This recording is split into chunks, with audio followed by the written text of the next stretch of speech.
And we are live here at Collaborate and Pull Together, a podcast that's all about highlighting positive things on and off the table. Today we had a special episode. Joining us today is Roger Learned from PA and the one, the only, the OG Dead Set legend, Jake Ward, the Aussie ArmWrestler out of Australia. Welcome, guys. Thank you for tuning in. No, thanks for thinking I'm cool enough to come on the show. Definitely. Thank you for having me. Listen, seeing you at Knuckles Up 4, I had to ask. You were right there, and I'm like, this man's one of the reasons why I even have a podcast, why I even have a YouTube channel. You got some big shoes to fill when it comes to this world of podcasting. You definitely paved the way for a lot of us, isn't it? So with that being said, I wanted to go into a little bit of history of the Aussie Arm Wrestler. Where did you? Yeah, we're gonna do some dive because I'm sure we haven't heard it in a while, man. Some of our viewers have not heard this or seen this. I can use a refresher myself. So I would love to hear, your beginning early stages. I know you had a full-time job in the beginning part, and then you kind of trickled it out, and now this is your full-time job. So go into that. Well, I mean, where do you start? I was whatever. Yeah, when I first started this whole YouTube thing, there weren't many arm wrestling channels. Now, man, every time I wake up in the morning, I get 6 or 7 messages a day. Hey, I've just started a new YouTube channel. Can you help me out? Hey, I've just started YouTube, which is fantastic. It means the sport is growing, but then it means less bloody people are watching my show because they're all working on their own gear. So, no, I absolutely love it. So was just doing it. I'd wake up. It was around the same time my wife was battling cancer. So, just I'd be awake 24 hours a day, whether it be caring for her or working on this. And I was working full-time as well and had a bit of fun with it.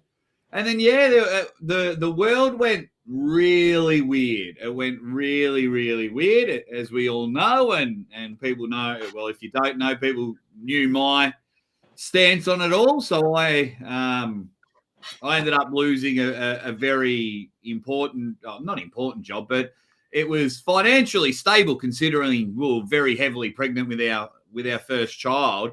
But then I started working as a postie, and the channel, it was okay. I think I just hit 1,000 subs, started to get monetized and whatnot, was doing well. And then it was my lovely wife that just went, why don't you try this YouTube thing full time? I think at the time I was making $20 a week, if that. But, it's one of those things where everyone's like, oh, if I had all the time in the world, I could do a YouTube channel. And I was like, shit, my heavily pregnant wife is supporting me to do it. Well, let's and she was the one that broke it down, just went, just do it. Worst case, in 3 months' time, you get another job, So I was like, oh, well, that makes sense. And we could financially afford it. So I was like, all right, let's go. And now we are 2.5 years. I have 6 bookings for 2025 already next year. And some commentary stuff in Australia is all kicking off. So it's been quite the journey. That is amazing, man. Wow, 6 already. Damn. That just shows that there is room to grow in this sport for us all. And you definitely have set that bar high, man. To dive a little more into how you inspired me to create this channel that I am on right now. On your show, there was Uncle John. You guys were talking about Arm Wars and the Savage Search. Yes, and I remember that. And a couple of years back, and I was like, I think I want to get out there. I would love to get out there. And a lot of my friends, like my colleagues, in my working day life, as well as people I trained with, encouraged me to make a YouTube channel. I'm like, I don't want to do that. These guys probably have no other life than the YouTube channel creations. They got to sacrifice everything with their families and all these different, sacrifices. I wasn't ready to do that. And then you guys come on showing like, hey, you should do this if you want to be a part of this. I'm like, oh man, I guess these guys, I feel like they're calling me out specifically. And so I went ahead and I was one of the first ones to do it. And I kind of got bit by the bug of being on screen. You know, I enjoy arm wrestling like nothing else. That is my baby. I am above all else an arm wrestler. But I enjoy being able to share the screen and bring the community a little closer and highlight things that people have been doing in their corner of the world. And you guys pretty much showed me that this was the easiest way to do so in a fashion that I didn't have to spend that much time if I didn't want to. I was in control of this. And the demand became pretty apparent that I needed to do this more. So I'm grateful for the little extra pushes that you guys given me on and off screen to get here. Right. No, it's for me, for anyone and everyone. I'm a storyteller, so I always have to make sure I back up what I say with everything. And for me, it's just go out and do it. Like if people, I was even having this conversation with a young gentleman on the weekend. He's like, oh, I'm not sure about doing a YouTube channel. I'm like, just do one.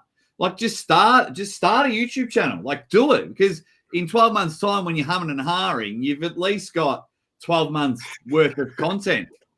People are just so scared to fail, and this YouTube shit goes in waves. Like at times, I'm having 5,500 people tune into a show, and even yesterday I had 20. But I don't care. I know how this all rolls around. So long as I'm continuing to have fun to do it, you know, like I said, I'm you know, halfway to being booked out in 2025 already, and there are talks for 2026. So that's, you know, that's always reassuring. But it was like, what's his name? Zig Ziglar said something, and it kind of like resonated with me. It was more or less, you don't have to be great to start, but you have to start to be great.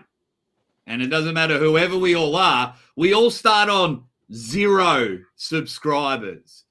Everyone started at their first arm wrestling practice. But it's like with anything. Like I told my wife, oh, you know, I'm going to commentate Aussie Rules footy in Australia. Off I go. I want to be a pro wrestler. You know, the first date with my wife, I said, hey, I'm going to run across Australia next year if you want to be a part of that journey. And that was, you know, just about 1,000 miles I did a run. So yeah, I'm big on just do it. Just start, just get on with it, and you'll appreciate it.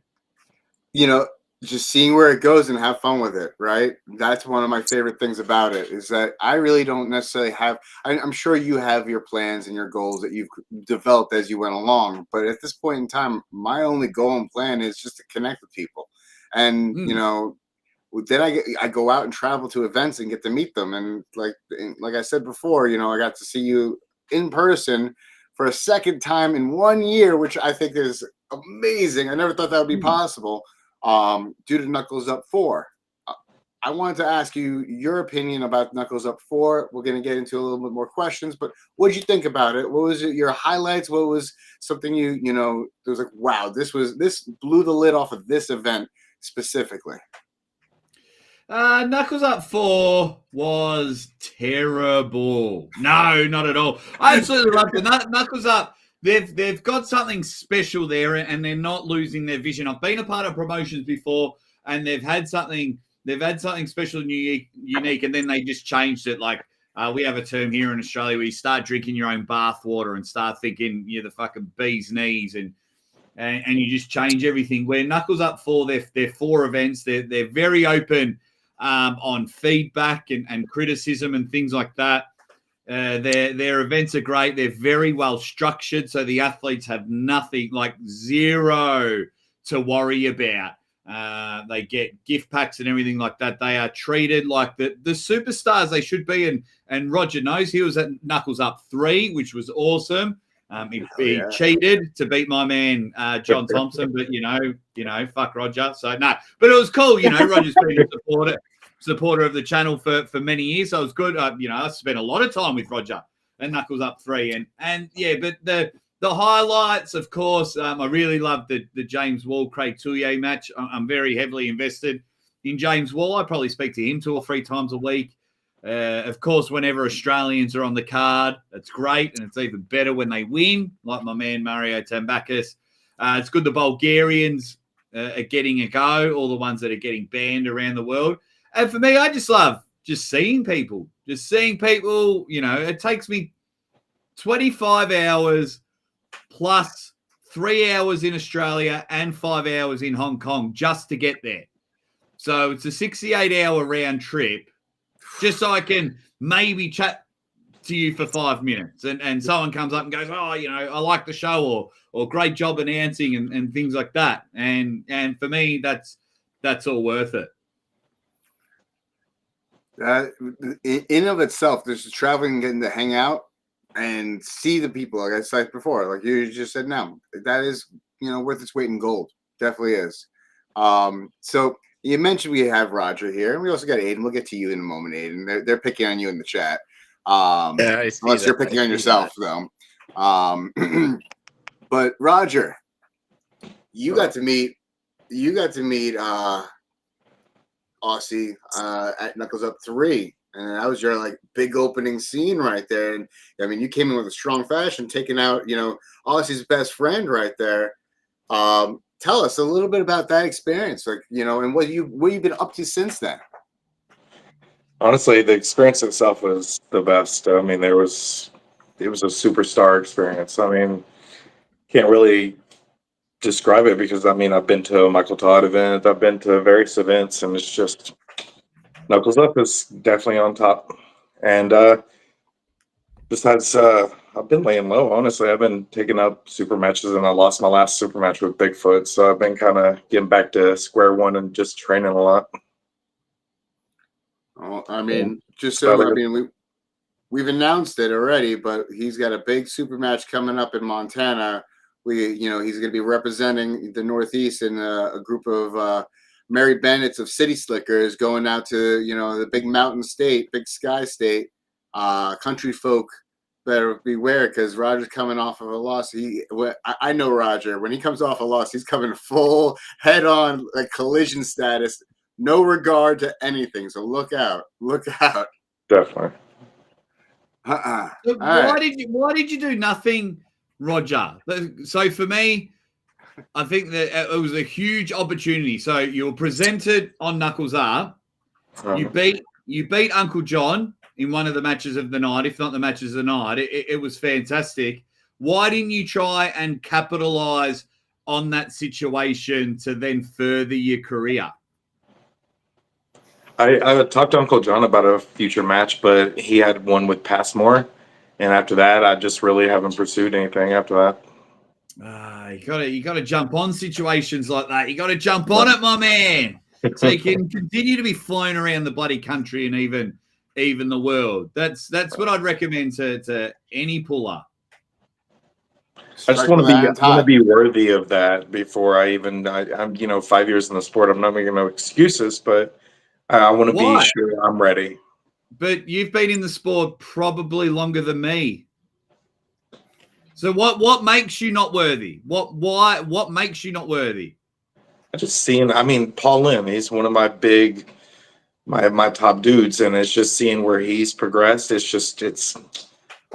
don't see myself matching up to him, and I measure up a lot, and it's discouraging for myself. Don't match up to him. Match up to Roger. I don't know. Match up to when I started a show, my show, and I was like, I haven't done enough episodes to get the best in the world in there. I was like, fuck no. I'm going to make sure that they have the best time on my show. Slide in their DMs, and I'm like, yeah, I'm worthy. I don't care if I've got 0 subscribers or 1 million subscribers. I think I'm worthy. I think I've got what it takes to hang with the best. Like, I think you should start believing more in yourself and putting yourself out there more. Because the beauty of it, the internet forgets real quick. Real quick. You know what I mean? So, like, you lost your last super match. I mean, a lot of people might not even know. and within 48 hours, we're all ready. Like I sometimes go to King of the Table, and if I do a show the Wednesday after about King of the Table, people are already over it. Let's talk about the next upcoming event. Yeah. So start believing that you're worthy, man, because you can bang and bang on the table. Thank you. You got a lot of energy to share, man. I've watched you operate on the table, and it's a pleasure to watch. It is an absolute pleasure to watch. I think more people need eyes on that man's, skills at the table. So I know Aiden's getting picked on, so I kind of want to, address that. Everybody's kind of I'm getting some heat in the comments section. It's crazy. Just some heat that, like, he's not smiling, he's picking his nose, he's just sitting there, eating whatever the hell he's eating, munching on. Some shelled pistachios are pretty good. So, what is going on, man? How was this weekend up at New England Championships, which I heard was a great experience? It was actually really fucking hard for me because I didn't pull because I had my match with Mike next week, and I really should have pulled because it would have been me and Josh Grant in the finals, and I really want to pull. But anyway, so it was very painful having to deal with that. But besides that, it's okay. I'm a little sick right now. I'm hoping I don't have COVID. Well, I'm hoping I do have COVID, so I don't have to go to my college classes. But living the American dream. There you go. There you have it. I do want to take a moment to say what's up to the chat. We got quite a few people already tuned in, and I think I can owe all that to my buddy Jake Ward down below in the screen below me. Thank you so much, man, for being here. We got the Drew, got Jacob Smith. Before I go into too much of that, Jacob Smith, he was the guy who's organized a car meet this weekend, and he asked me, he was a former training partner, he asked me to bring some arm wrestling tables to have an open practice. I said, sure, why not? And we had an amazing time. We had probably about 5 or 6 new guys that are going to be joining the crew. I'm looking forward to just expanding the sport as much as possible. Great energy. We're going to be doing, more events together. Awesome, real awesome experience. Different type of horsepower. We're going to bring arm wrestling and cars together in the same room or same parking lot, if that. We got Zach the Arm Wrestler. What's up? We got Lucky. What's up, Lucky? We got Roger's better half, Jennifer. What's up?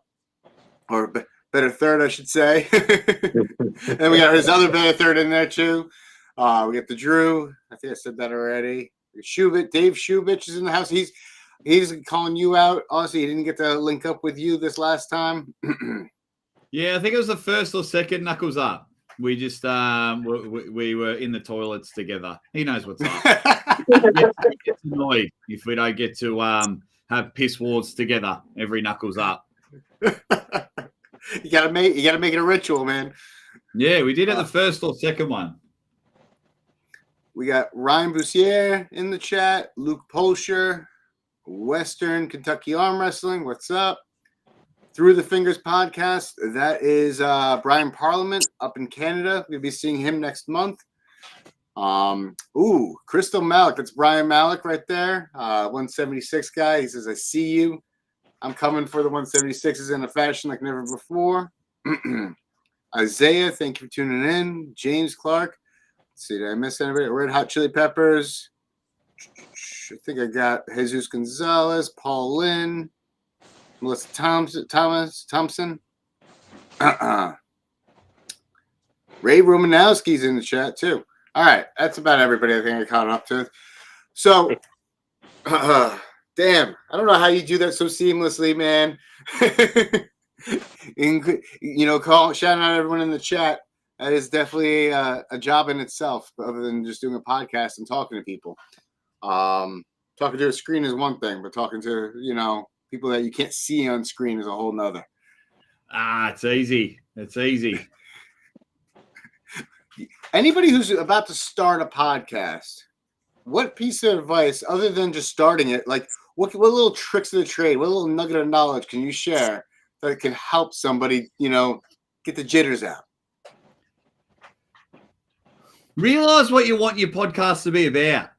because like there's a million of them and they're all the same. They're all the same.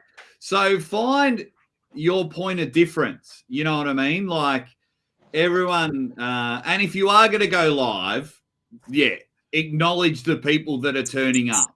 Like that was a big thing for me, and what put me ahead of the rest for a while, because I would acknowledge people that would turn up, because I would treat it as if it was a party at my house. But yeah, because it's like, oh, cool. The show starts at 7 p.m. So we're going to start on time. I fucking hate it when people go, oh, we're just going to wait for more people to turn up. Fuck off. Like, imagine turning up to a party. It's like, hey, Roger, thanks for coming on time. You can't put on any music or a drink because we're just going to wait for more people to turn up. And then it's a party. Like, get out of here. But yeah, but know what your show's about. Like, if you're just going to press live and just talk about the same stuff, then it'll probably just fall into the wasteland of the 10 billion shows. But yeah, I wouldn't say there's a trick to it or a strategy to it, but yeah, just that would probably be number one. Just know what you want to talk about, know what you're going to do. And if you're someone that's not too comfortable with talking on the screen, come up with some notes, come up with some pre-planned notes. I have like 6 or 7 books around here, because back in the day I would have massive amounts of notes in case I lost or ran out of things to talk about. Then I'd have my notes there, and the conversation would just keep on going. It definitely helps to have a little bit of a script to follow, or something that, topics of discussion that, people want to hear about. So with that being the case, I do have a question, because I don't know the answer to this. I mean, I have an idea, but I don't know. No. Who's your biggest inspiration in this sport and to do what you do? My wife. Hands down, my wife is the biggest ever, because when the camera's off and I'm organizing stuff and not fully there, she'd be talking about something and, about the family. And I'm like, oh, shit, I've got to reply to this person. I've got to get this, or try and think of videos, or, the girls are crying and I'm like, oh, babe, sorry, I've got to finish editing this video, or shit, sorry, I just got back from New York. Kind of got to go to Dubai next week. My wife has gone to the shops and thinks everything's okay. Come home from the shops and I'm like, oh, babe, someone just rang me and they're going to fly me out to America tomorrow. Is that okay? So she is probably number one, the biggest inspiration, because she was the very first person that came off the bat. She was the one that said, have a go at it full time. She's the one where if I want to make trading cards or buy merchandise, or, instead of spending money on bills, I'm like, oh, I want to buy a microphone. She's always, yeah, let's go. This is it. The dream's happening, So yeah, absolutely. Probably not the best answer that you wanted, but no, it's actually probably the best answer to provide, man, because it's important to have support in your corner like that. In my opinion, that's my greatest support as well. My other half, she's supported my love and obsession of arm wrestling to the point where she's like, hey, listen, you can be doing some other gnarly shit that can be fucking your life up. But like little secret tidbit. So whenever I'm performing, I either have a pair of socks with my dog's face on them or a pair of socks with my daughter's face on them whenever I do anything on stage. And also, you'll notice that I always open up, when you go back and look now, but I always open up the pay-per-view holding the microphone in my left hand. Now anytime I have the microphone in my left hand, that's me waving to my family back home. That's just letting them know that with everything that you've put up with, and, I've gone to the other side of the world, and in that exact moment, I could be like, ladies and gentlemen, Roger. And if I've got it in the left hand, I'm, hi, girls, daddy loves you, and things like that. It's awesome. That is awesome. Roger, what is your inspiration? It's the same as Jake's. My women, my ladies. Fair enough. Fair enough. So, all right. Both of you have had some serious struggles with physical injuries. You know, Roger with the sport of arm wrestling. I don't know if the arm wrestling kickstarted your injuries or the need for surgery for you, Jake, but how has that affected your career in arm wrestling, in, off the table, as well as your personal lives? What have you done to persevere through that? You go first, Roger. I've talked too much. It made me learn how to be diversified. It made me learn how to rely on other aspects, other things. You know, I was left-handed, dominant. I write with my left hand, so I had to learn how to chicken scratch with my right. I was a sucky arm wrestler with my right arm, and finally picked up. When my left arm bit a little bit. So it's just learning how to move attributes to other things. That's it's important to have those skills, but to be forced into that, I couldn't even imagine. I've not gonna wood experienced my own level of that kind of injury. I just hit my 4-year mark a little while ago, so I hope I never have to experience it. I mean, just know when to quit, know when to take it easy, know when to stop. Because in the beginning, I didn't know when to stop. I just did it, and just went through it.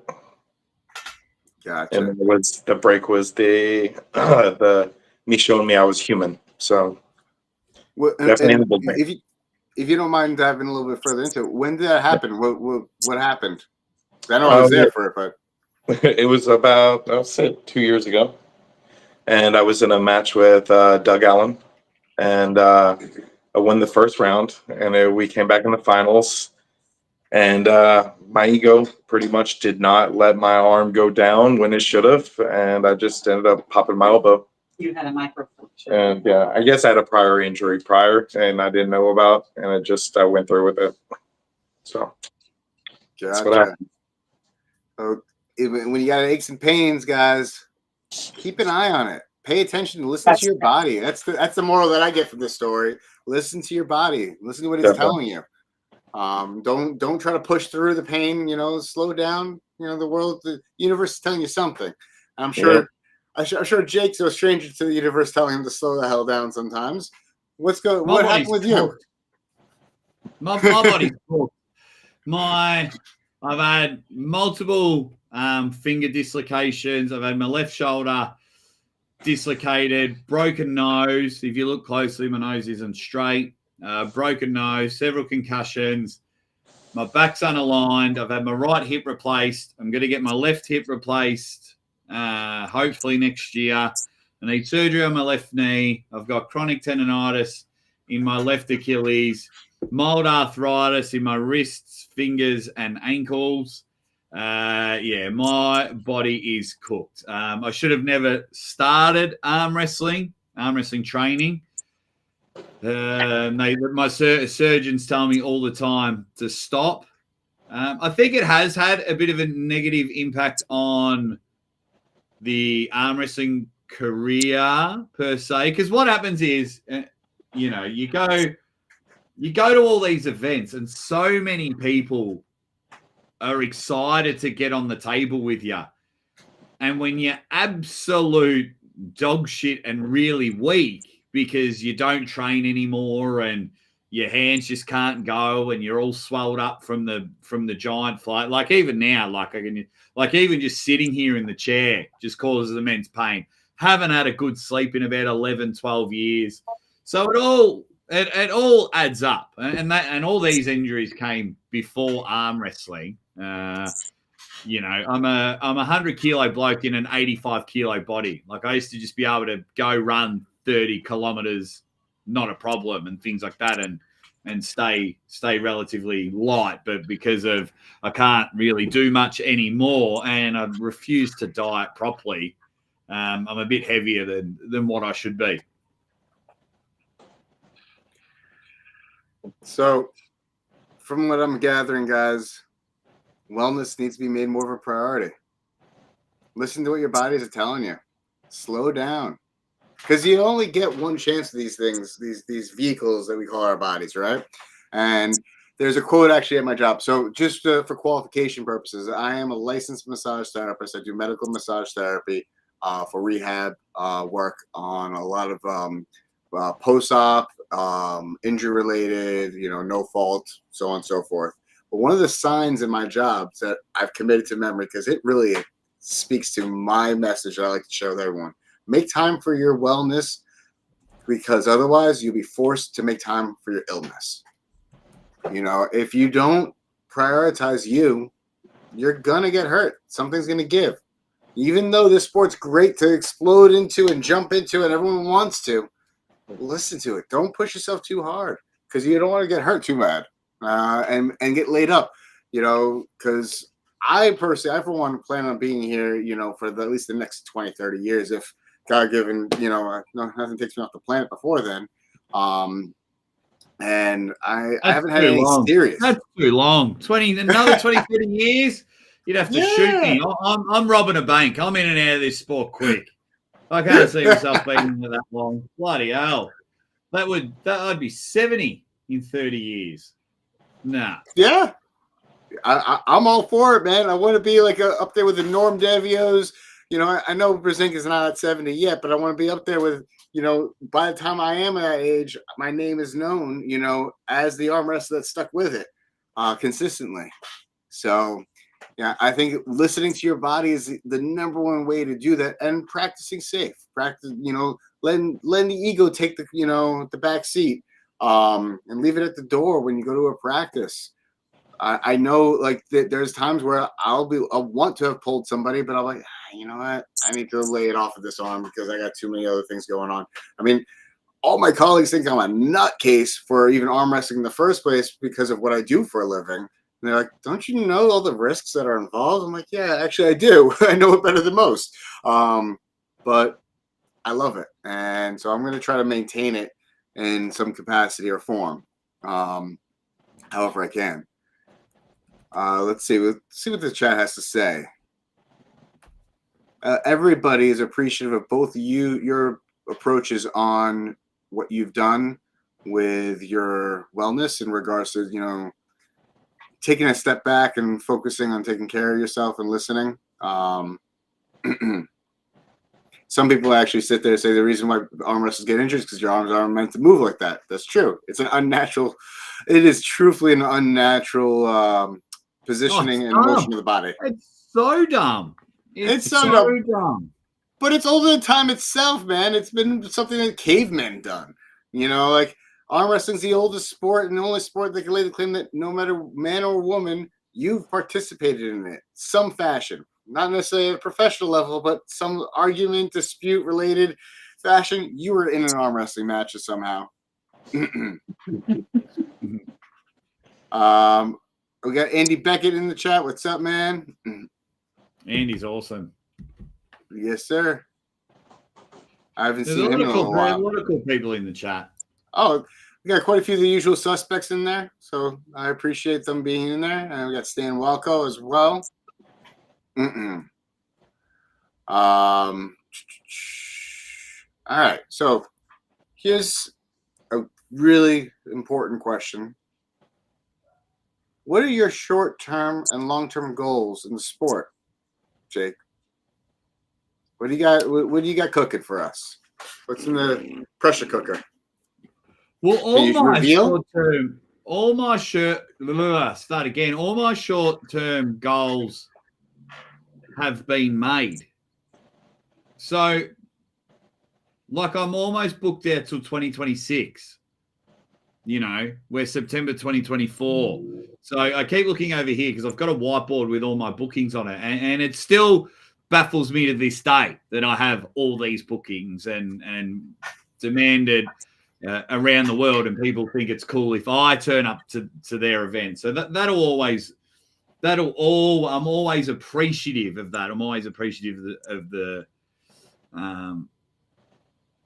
the support. So the short-term goals that have been made. Do I want my YouTube channel to blow up? look, it's always great if it does, and you can just put a a video out there and it makes you a few $100, and then you don't have to worry about much else. That's always fantastic. But you got to kind of reach Devon levels. And even I look at his numbers and it's like, well, bloody hell. Like, even some of his videos don't do great. So we're in a bit of an arm wrestling lull at the moment. Short term in Australia, hope to be making national TV maybe in 24 months. In 24 months, commentating Aussie Rules footy over here. So some things are cooking over there. Long term in arm wrestling, it's hard. It's hard to think about it because I don't know where the sport's going. Because my long-term goals when I first started have been made and exceeded. So Okay.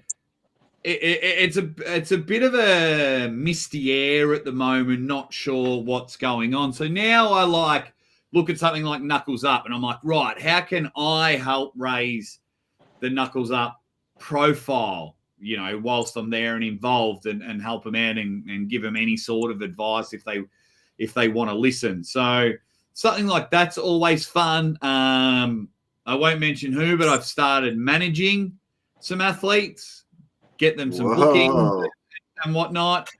Yeah, That's awesome.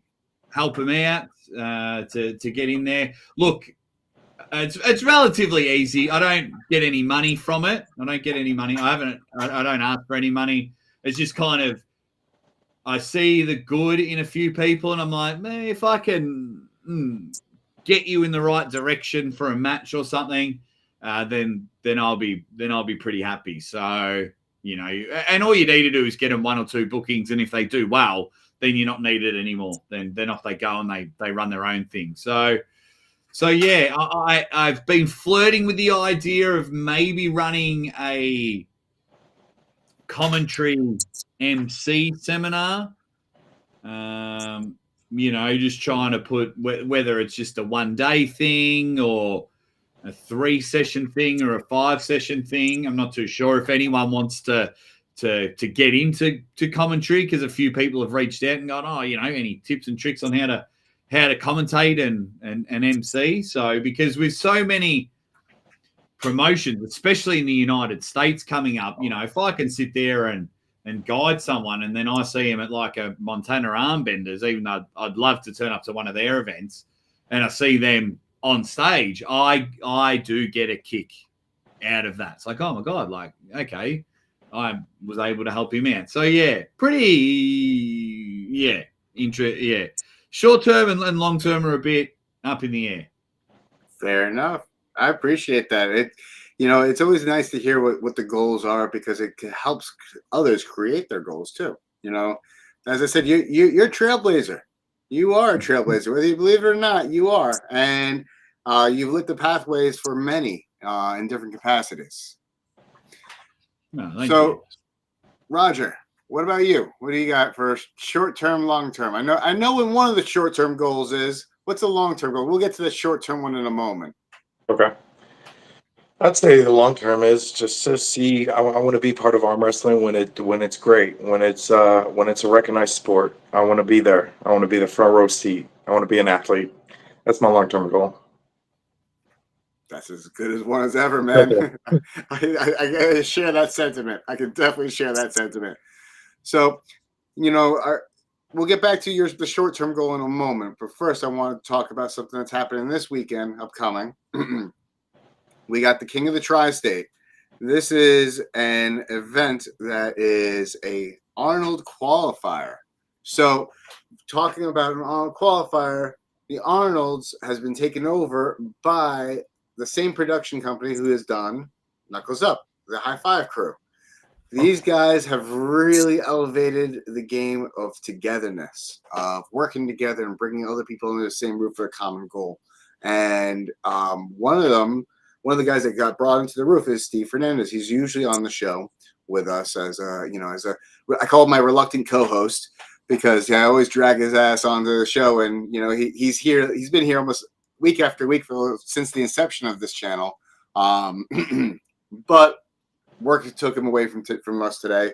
With that being said, I will promote his event coming up this Saturday. It is going to be up at Stewart Airport. If you take a screenshot of this or use your phone, click the QR code. The link is in the chat as well as down below in the description. It is going to be a full-on tournament. There's going to be free food. First place winner, each arm is going to be getting $100 on top of placement between first and third to the Arnold Classic down in February, late February, early March. So, guys, I hope to see you guys there. I know there's going to be an international squad. There's going to be a couple super matches before the tournament goes off. This guy knows, Steve Fernandez really knows how to put on a good show. He has a great time. It's free food. I thoroughly enjoy each and every tournament I've gotten to. And I can't say anything else but amazing things about the experience. He's fairly new on the scene, but he jumped into it wholeheartedly. Promoter, event director, and arm wrestler. The guy does it all. He's just very, very all in with his enthusiasm with the sport. So please, I would love to see you guys there. If you're not pulling, at least show up to support the event. Get some free food. Get some free food. Yeah. And I got to tell you, the food is not just like, rinsey-dincy stuff. This is some good, I've gotten chicken cutlets, home-cooked meals type of deal. You feel like, you're in your living room and mom's cooking you the best meal you've ever had type of deal. It's a great experience, a lot of fun. I always enjoy it.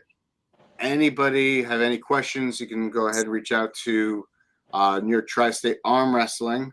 It is for those of you last minute looking to come, it is right by Stewart Airport.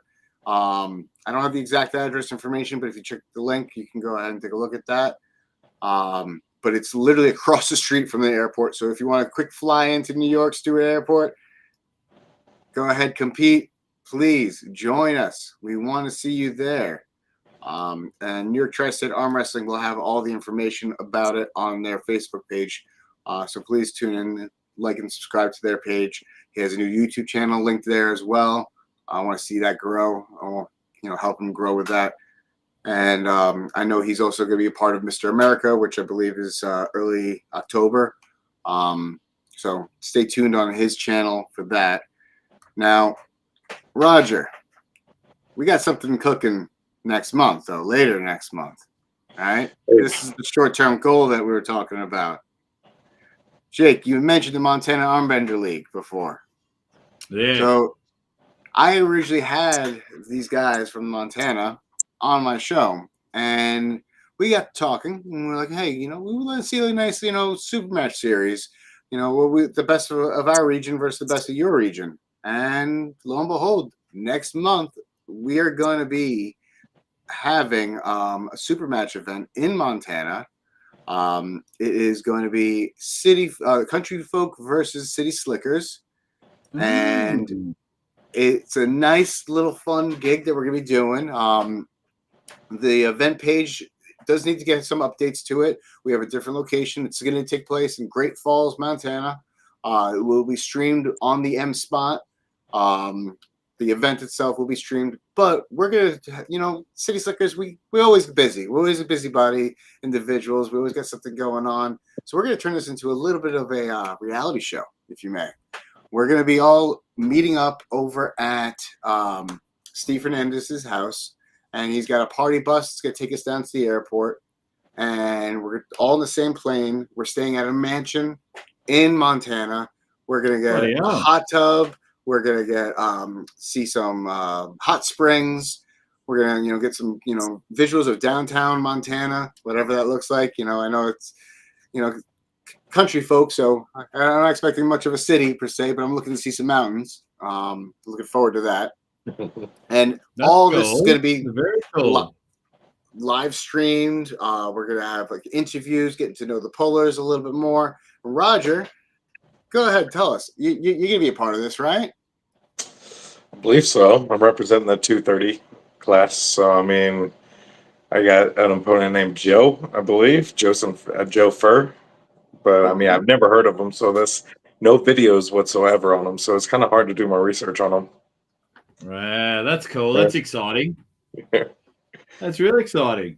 Yeah. Having no idea who your opponent is. It's great. It's a lucky dip. Yeah. Now I just got to know my game plan and just go in strong. Yeah, right. And then I'm actually got a super match against Kevin Playboy Roy. I don't know much about him. I've watched a couple of his matches.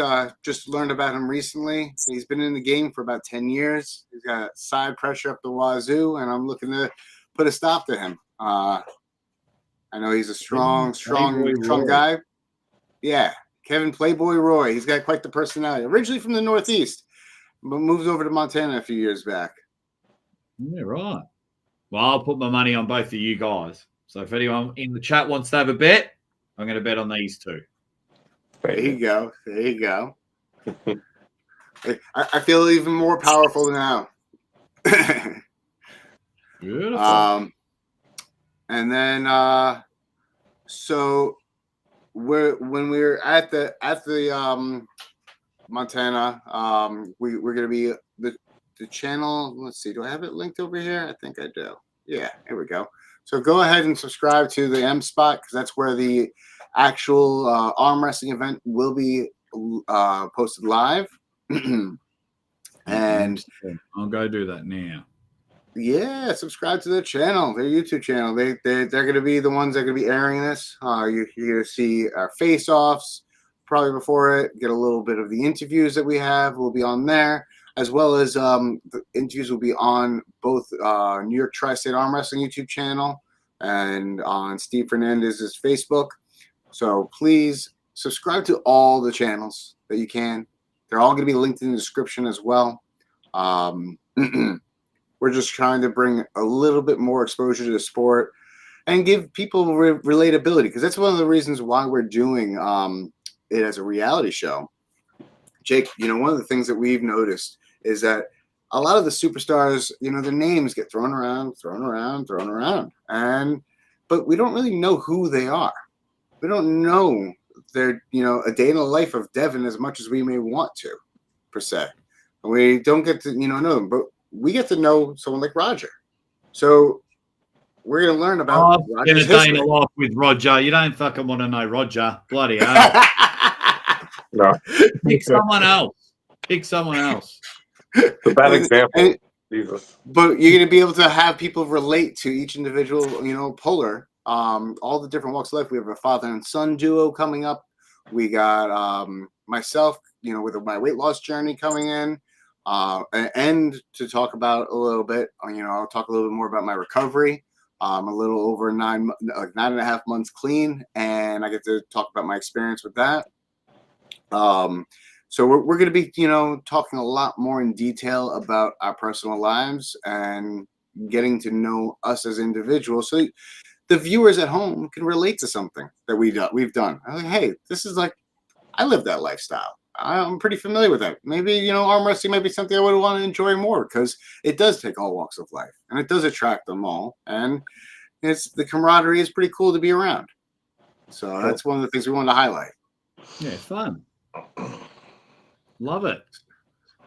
Make sure you're tuned in. Maybe I can talk to the guys at M Spot and say, hey, can Jake be a guest commentator? Tuning in, if you can, you can phone in for that if you're available. Yeah. Wait. Oh no, that was October, wasn't it? Yeah, it's October 26th. Oh, yeah. Okay. Yeah. No, I should be able to. That would be awesome. 26th? I think so. Yeah, I reckon it will be. All right. I know I've got an event in Australia that weekend, but because of the time zones and everything, I think it'll be okay. As long as I'm not on a plane flying back to Australia, flying back to home. That's fair. But yeah, cool. I mean, if nothing else, because we are going to be doing face-offs and weigh-ins the night before. So we can always do like a commentary, because that's going to be live on my channel and on Steve's channel. So we can do like a little commentation on that as well, and say, well, you can see each competitor face to face, and make your guesses and predictions at that point. That'd be cool. Yeah, I'll be tuning in. I like it. I've been a big fan of Montana Armbenders the last couple of years. Ironically, it came from teasing their poster. I was on a show with Toddzilla, and he was pulling there against Ben Brooks last year, and I made some fun about the poster. But then been in touch with the promoter ever since, because he was like, "Oh, thanks for promoting the event," and rah. And yeah, so it's good. I'll always support them. They're doing really good things. Really good things. So yeah, looking forward to it. Well, I do want to take a moment to thank the sponsors that are making our side of the trip possible from the tri-state area going to Montana. I want to start off with saying thank you to Through the Fingers podcast. They are a podcast ran by Brian Parliament up in Alberta, Canada. So please give them a subscribe, check them out, see what they got going on. They have some really awesome guests on the show. They're doing what they can to expose the sport and, bring the community together a little stronger.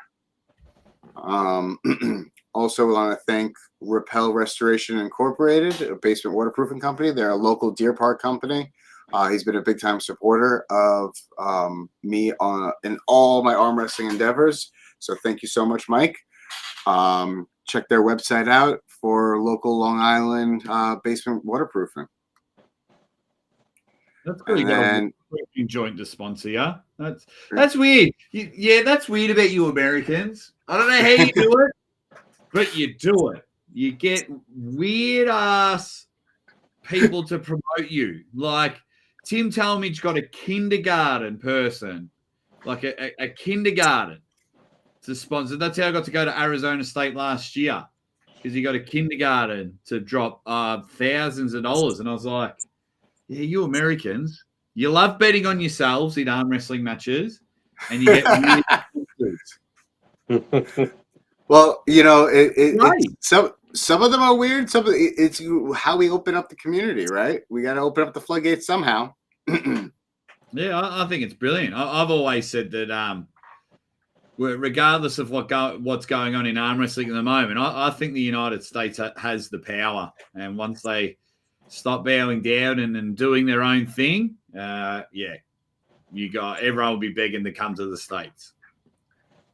I wanted to definitely come to the States, because when big time promoter, big time arm wrestler, big time gym in the States that's also a sponsor for the event is Pro Gear by Mikey Oliva and Sarah Bachman. So I am very grateful for their contribution as well. Check out their website. They're doing big things for the sport of arm wrestling and getting involved in a very big way. They just love supporting everything we do. So thank you guys. Much appreciated. Yeah, I met Mikey and Sarah for the first time on the weekend. Oh, yeah? So it was good, like in person. So that was really cool. It was definitely a cool experience for me to meet them. I actually got to group up with both of them over that weekend. And I did fairly well with that. I got this new goal where I beat the promoter or the organization of the promoter of an organization at the table. And now I have to request them, a super match. Line me up a match. If I beat you, give me a match. Oh, hustling out there, bloody hell. One way to work the game, right? Oh, you have to. Another sponsor for the event is Gripzilla. They are actually a pretty cool, unique devices. I actually have one right here. Tornado. It is a thing you see all over Instagram and pages. It looks like you're churning butter, or you're doing a bicycle with your hands type of deal, but it actually works insane forms. I don't know if you've been seeing my definition of late. It's thanks to this thing right here. Between this and then their Dynamo. So check out that link. They've been kicking butt with different products and tools to help us out, all the arm wrestlers and grip strength sports out. I don't know if you guys know who Troy Bouncefit is. I know he's a local PA guy for you, Roger. Honestly, this guy's got the highest energy level besides you on screen, and he is a great time promoter of the sport, as well as an arm wrestler who's definitely making waves. Troy's a You good know guy. Troy. Yeah, Yeah. great guy. Great guy. Big time supporter of me and all my arm wrestling endeavors. He's also a supporter of this event. Check out his Instagram. He's got some really funny stuff on there, some inspirational stuff as well. Yeah, Troy's cool. Troy's good people.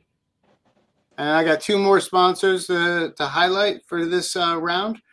We got Resistance and Rotation. Resistance and Rotation is actually a company that generates something called the CUBB, the Complete Upper Body Bar. I don't know if you guys pay attention to Andrei Sharkovich or Strict Vision Athletics. These guys present this bar. It's a curl bar. I don't have it here with me, but if you click on the website, you can go ahead and check it out. It's a curl bar that has resistance under pronation or supination, and allows for you to do different types of styles of workouts, whether it be bicep curls, you can do rows, lat pull downs, bench pressing, every upper body workout you can imagine. It can be done with this bar, and it changes the different angles of pressure with resistance, and you can vary the different degrees of resistance. Pretty cool stuff that they got going on. Definitely check them out. I'm really hopeful to see, because it's like as if they built a tool specific for arm wrestlers and gym goers. Ah. And then the last one, I'm sure you guys have seen. Oh man, you can't see the title, but it's Mithril. I thought it was going to be able to be seen, unfortunately. But Mithril Arm Wrestling Equipment. He's on Instagram as Pull Heavy. He is generating that side pressure table machine that you've seen, I think, coming out of Russia. I think that's where it's coming, or Kazakhstan, rather. Strong dude, really good marketing tools. He's got a great selection of handles. One of the handles that he actually has is your basic wrist wrench, but it has this little springs on the side of it as well that kind of give it an extra tension on the finish. So check him out. He's got some really cool, innovative tools. I will make sure next week that you guys can actually see his logo, because unfortunately you can't see it on here. But that's it for today's sponsors. If you guys, any of you guys, know anyone who's interested in sponsoring this upcoming event, we still have some room and space for it. We have pretty low-level sponsorship is starting at $250 to all the way up to $2,500, and each of them gives you increasing benefits. The top one gives you commercials on the M-Spot channel. So if you've seen or scanned the code and you're looking to get a commercial style advertisement, please hit me up. Hit up Steve Fernandez. You can hit me up on Facebook, Daniel Schwartz. You can hit me up on Instagram, Dan the Nightmare, or Steve Fernandez on Facebook. We'll be happy to get you directed in the right way and show you all the different promotional levels that you can get involved in. I gotta say, this has been an amazing experience to have Jake Ward, the Aussie Arm Wrestler, on my channel, and Roger Learned, two of probably my favorite people in the community. Somebody who I've gotten to know personally over the years a few times, and then somebody who has really inspired me a whole lot. It's just an honor and a privilege, man. What can you leave our guests, each of you? What parting message would you want to leave our guests with?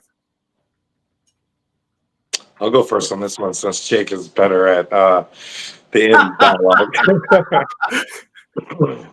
I'd say the best thing to do is find something you love, commit to it, and just go full force into it. It makes you happy, and it just, I don't know, just find happiness in life. I'm big on being happy. I'm with Roger. Very similar. Big on being happy. You got to. I mean, the higher road has less traffic. As much as I want to burn companies for threatening to kill me and things like that, and trying to get my channel shut down and whatnot, or not even paying me, rah. It's like, nah. Just be happy. Like, do something for someone that you love each and every day. And if that means that's yourself, if you love yourself, there's nothing wrong with that. It's brilliant. It's just be happy, man. I'm always about smiling every single day. here in the Aussie Arm Wrestlers household is fantastic. We dance, we sing, we play, we're up and about. We absolutely love it. So I just hope every single day there's a part of every person that watches this channel and they just sit there and they just get that really good feeling of smiling about something positive. Not because they've made a dog shit post bringing someone else down that got them an extra 10 likes, but just something just went, that is brilliant. And stop bragging. And I'm going to tell everyone off in the chat, stop bragging about your good deeds on Facebook. Stop it. It's wrong. It doesn't count as a good deed. Stop doing it. You're better than that. Idiots. I love that. I love that. So what should they brag about then? Anything else, but if I sit there and say Roger's say we're at Knuckles Up, and Roger he's walking down the street and he drops his wallet, and it's got hundreds of dollars in it. What you should do is pick up the wallet. Excuse me, sir, you've dropped your wallet. Oh, thank you so much. Roger knows his license, his cards, his qualifications, probably his condoms, whatever. They're all in there and all of his money. And then you just get on with your life. You just get on with it. But then if you then go to Facebook and go, oh, I just picked up a stranger's wallet and handed it in to them, good deed done for the day. No, you've only done the good deed to get recognition from it. You should just be a good person. If you want to brag about things on Facebook, there's a million. Brag about your family.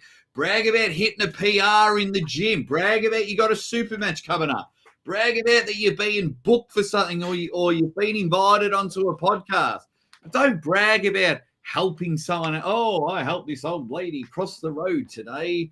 Cool, I helped someone fucking stop the robber from robbing a bank. No, don't brag about it. You just do it for being a decent human being. Yep. That right there is worth its weight in gold as well. I gotta say that we see it all too often. People become, their biggest cheerleader in the silliest of things. Things that we're expected to do as people, like, have we steered that far away from humanity that you need to sit there and brag about it like that? But, I digress a little bit. I gotta say, I love the message of positivity, as that's what this incomplete and utter channel and this podcast is founded upon. I appreciate having you guys on. I appreciate the energy that when in the same room or on the same screen, it's still the same. I love it. I can't be anyone else. I can't. You've both experienced it firsthand. I mean, Roger, when you first turned up, I had everyone in my hotel room. I bought all these beers, didn't I? And I said, everyone, come to my room, come on. And we were just all sitting, hanging out. And I'm probably the last person you want to see when you first turned up to an event because I'm just nipping at your ankles. Hey, Roger, hey, what's going on? Hey, come to my room. We're having beers. Let's take out. Yeah. It's Aussie is the only man that will buy your drinks and then 20 minutes later look at the receipt and really know what happened. Oh, those bloody energy drinks. The beers were okay. I couldn't believe the energy drinks. Yep. That's right. Oh, like I'm never doing that again. Because the Australian dollar sucks, and I was like, "Whoa, geez, I could have bought a house in Australia for that kind of money." So I will say, I didn't open this podcast the right way that I wanted to.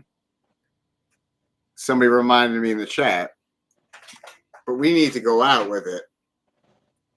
Ready Bang has been a staple across the arm wrestling community. It is the globe-trotting phrase that I have come to love and endear. Yeah, it took some time to get over. It was really weird. That was just all accident. That was an accidental catchphrase that I didn't know I was doing until people in America were telling me. The origin of the story goes, obviously we know arm wrestling's a ready go, and then in Australia, when we watch sports and things like that, when two people collide, because we play a lot of contact sport in Australia, when two people collide, we scream out bang. So subconsciously, we could just be watching footy and a guy comes running in and goes whack, and we'll just be like, bang! Oh, you're guilty. How good was that? Or, we could be watching some fighting and someone gets knocked off and just comes in and we'll be like, bang! And things like that. So when I was, I tell my wife to pause the Kardashians so I could commentate a video when I first started. Yeah, I didn't know I was saying ready bang at the start of a match because I was trying to perceive to everyone else that two people were colliding at the start, the same representation we have in Australia. So then, and then I just remember, I can't remember the person. I feel really bad because I always want to give them props and I wish I could go back, but it was the first time I was ever tagged in an Instagram story. I was only 4 or 5 videos in, and they were like at their training going, ready bang, ready bang. And I was like, what's this dude on about? And then I went back and watched my videos and I was like, oh my God, I'm saying that at the start of every match. And then, it's just caught on. It's very mind-blowing, Dan, because even two people come to mind straight away. And it does not matter if you cannot speak English. A lot of arm wrestlers can say ready bang. So when I turned up to King of the Table, I can't remember the number of King of the Table, but it was Levan Saganishvili. And this was before he was really working on his English. I come in and, I'm bouncing around, just happy to be there. Erdemis and I, we took the same car to where we had to go. And Levan just looks at me and he goes, ready bang. And I was like, yeah, that is so cool. That is so cool. And then a couple of King of the Tables later, Alexei Voivoda was there. And I'm like, holy shit, this is cool. We've all watched Pulling John. I love Pulling John and things like that. So then, he doesn't speak English. So I got my mate over. He speaks Russian. I was like, can you ask Alexei if I can just get a photo? And, I'm a fan. And then he introduced me. He's like, he's the commentator. He's like that. And then Alexei looked at me and went, ready bang? And I was like, oh, wow. I was like, yeah. So the catchphrase has definitely caught on. Wherever I go, people scream it. Larry Wheels screamed it the first time I saw him. It's been very, very cool and very accidental that it came. Awesome. I love those happy accidents, man. You definitely generated a whole new dynamic, if you may, for the entirety of the sport with it, because people at practice, my practice will say it, when we've heard it or someone has heard it, like, have you heard this one yet? I'm like, yeah, I've heard that one. That one's been around for some time, man. Long before you even entered the sport. It's and it's mind blowing, where I sit, in the arm wrestling world. It will always be mind blowing. I'm always blown away when someone says, "Hey, do you want to come on my show?" I'm always blown away when a promotion reach out and they're like, "Can you be our MC? Can you be our commentator?" I'm always blown away when people watch say the catchphrase or dead set legend. That came accidental as well because we say dead set a lot in Australia. That it could mean anything. I'd be like, Roger, dead set, the traffic is shit ass in Australia. And if I say dead set, that's like serious. Emphasizing what I, seriously, Roger, the traffic's terrible. But I'd be like, Roger, dead set, the traffic shit ass, don't come at 9 a.m. or whatever. So then when I just started saying dead set legend, I don't even know where that originated, just talking garbage like I do. Fantastic for my whole life. And so those two have really come across and it's always humbling when people say it back. Yeah. with the phrase legendary. I don't know if you ever seen the TV show How I Met Your Mother. There's a character named Barney, and his thing is, it's legendary. Wait for it. You know, that's always something that comes to mind every time. Like, so I started watching that around the same time as I started seeing you, and I was like, whoa, talk about two worlds colliding. Yeah, the channel just came across. You know, timing did help me out. Like the arm wrestling world needed something different, and that's what I was able to provide. Like, I remember my first interview with Justin Bishop. I think I spent the first 6 minutes telling him how much I hated him. You know, it wasn't usual sucking up. Oh my God. You know, I was always appreciative of them coming on the show, but I was like, I don't know where this is going to go, but I'm watching these guys on YouTube myself on a day off, and now they're saying, yeah, come on the show. You know, making Ron Barth, you know, the first time I meet Ron Barth, I'm introducing him on the show as Ron Bubble Barth. You know what I mean? Where you know, I was able to just do things differently, and we'd play, you know, back in the day, we used to play games, and I would go hard on the research and just find something unique about them, so it'd make them go, "Ooh, you know, this guy's pretty cool." And yeah, so to turn up and for Ron Barth to go, man, I'm excited to meet you. It's I mean, I could sit here forever. You know, I could do a top 2,500 memories in arm wrestling. The sport's looked after me so much, and I'll always be grateful for it.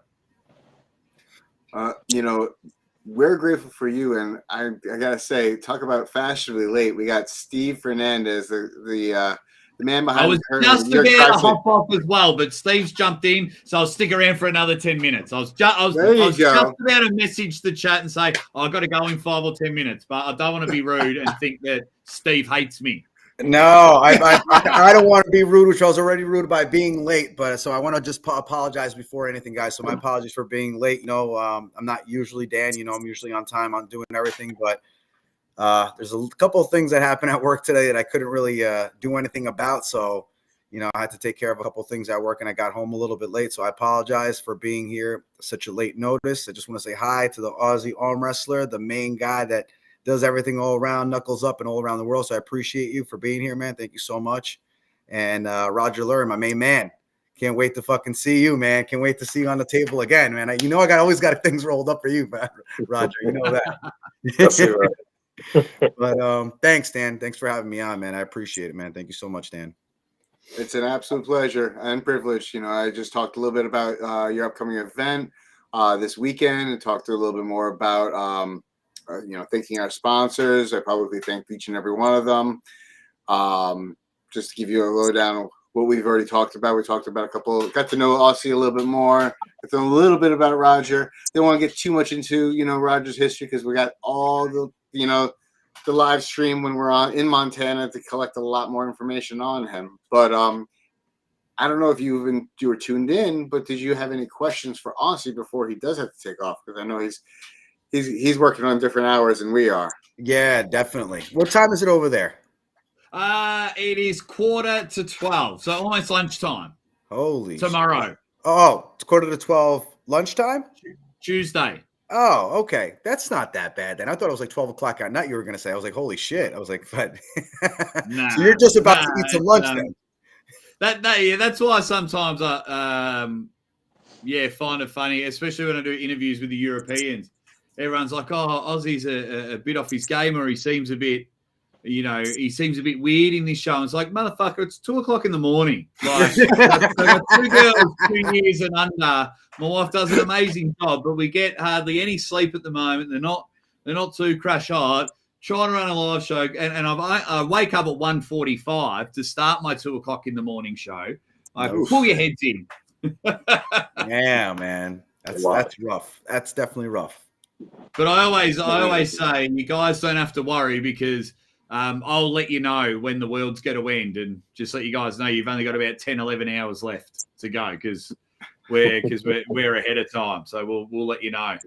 I do have a question for you because I know you've been all around so many. I would have to say I can't say ask you just one, but I have. What would be your? I want to say top 3. I would say maybe 5 matches that you were there introducing that you were all in that you saw that were unbelievable to you. What were your top 5? If that wasn't asked yet, what was your top 5 matches or so, or 3 matches that you've ever had in the world that were real special to you that you were like, holy shit, this was probably the best thing? Because I know even the last one we were at Knuckles Up and you introduced and you had your Aussie guy there too as well. So I remember you guys pounded each other right after everything happened. So I respect that a lot. And I know you have your certain pullers that you really, like, and I don't want to say dislike, but everybody's got their favorites. Oh, when it comes to Australians, I am biased as shit. And I do not care because we get dunked on so much in the arm wrestling world. So when I see my boys win on the world stage, I'm a proud big brother. I get the hugs. I bring my Australian flag with me wherever I go because I'm proud as punch. But the 3 matches that automatically come to mind, one of them, like if I had time to think about it, I'll just do the 3 that come to mind. John Brzezinski versus Alexei Voivoda is real special to me because I was a huge Pulling John fan. Like I watched Pulling John 10, 15 years ago. Like I love Over the Top, Pulling John fan. So then there's only one person ever in the history of arm wrestling that interviewed them in the press conference, introduced them to the table, and spoke to the winner after the match for Pulling John, the sequel.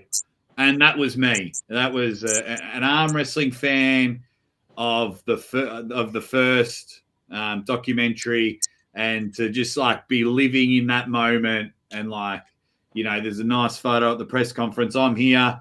I got John Brzezinski on my right. I got Alexei Voivoda on the left. And I'm just like, I'm just a weird dude from the bottom corner of the earth. You know what I mean? Like, and I'm in the middle. Just, hey, mate, yeah. Ready for your main event with the dude you did a documentary with 10, 15 years ago. So that one always sits well with me. Another match is when the super heavyweight division was saved, even though I butchered the commentary. And that was Levan and Erdemis. Just knowing in the moment you were seeing something special.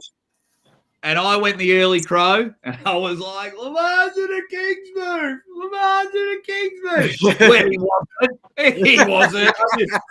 He was dropping, but he was just in a big hook like that. And Ray and I had a laugh and continue to have a laugh at the internet. Or anytime I announce them going everywhere, they're like, oh, fucking, why do they get him? He says Levan's in a King's move. And it's like, okay, cool, man. I'd love to see your track record of life of never making a mistake. But knowing the super heavyweight division was rescued by Erdemis and the lead up to it, crowd were electric that time. And then not so... But my favorite match to watch live, obviously, was Dave Chafee, Vitaly Laletin at King of the Table, one of the best matches of all time. Mm-hmm. But I think the 2 most special moments were the 10-second countdown and the first 5 seconds of that King of the Table press conference with Levan and with Dave and Vitaly, and then the 10-second countdown and the first 2 minutes of opening that pay-per-view. Because I remember, fun little story, like Dave hates doing interviews and things like that. Dave will be the first to tell you, I'm not telling you anything I shouldn't be. Mm-hmm. And he was just like getting a bit uncomfortable, and literally they're counting down in my ear. And I looked at him, Dave, I said, I got you, buddy. You'll be fine. Roll with me. 3, 2, 1. And then I was away. And then in that first 10 seconds, I'm like, how cool is this? How cool is this? And then when the pay-per-view came along, I'm sitting there, and at King of the Table, you wear an earpiece, so production can talk to you and whatnot. And I'm doing my thing. King of the Table 5, da da da da da da da. And then production are talking to Ryan Bowen, who was doing the commentary, and they're like, Ryan, how long does it take for Jake to prepare a monologue like that and prepare? Because he's crushing the opening sequence, paraphrasing. And Ryan Bowen and then I just hear Ryan Bowen go, oh no, he's just made all that up. And then the production team just go, whoa. And then I reckon I went from 5'10.5" to 6'10.5". So while I'm doing my thing, getting ready to introduce the first match, and because my wife tells me that I'm amazing, it's things like that, and I'd have to say with the announcing, you definitely are, though. I'd have to say that. You when I see you every single time, and I'm sorry to cut you off, but I'd have to say 100% that she's right. Every single time when I see you at Knuckles Up, King of the Table, announcing for any of these guys, I'm saying it's just that background voice that you have, whether you're up front watching you live or hearing you on the side screen, and just watching everything is probably the best one that's out there now. I couldn't see anybody else there except for the guy that announced East vs. West 14. What's his name? Usually has that nice shiny little vest on. And Neil Pickup. Neil, yeah. Neil's great. Yeah, he's good too as well. Nothing against you, Neil. You're great. You're phenomenal. Everything else, I have my favorites. Aussie's my favorite. Thank you, mate. Most certainly mine too. Yeah, I would have to say 100%. Like I said, nothing against Neil. He's absolutely phenomenal and everything else.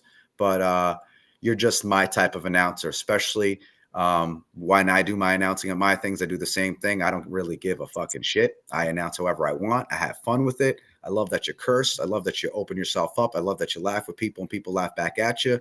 That's what makes it so intriguing, is that you bring everybody in to the show and you make them part of the show. So I'd have to say hands down, you're probably the best announcer out there for arm wrestling yet.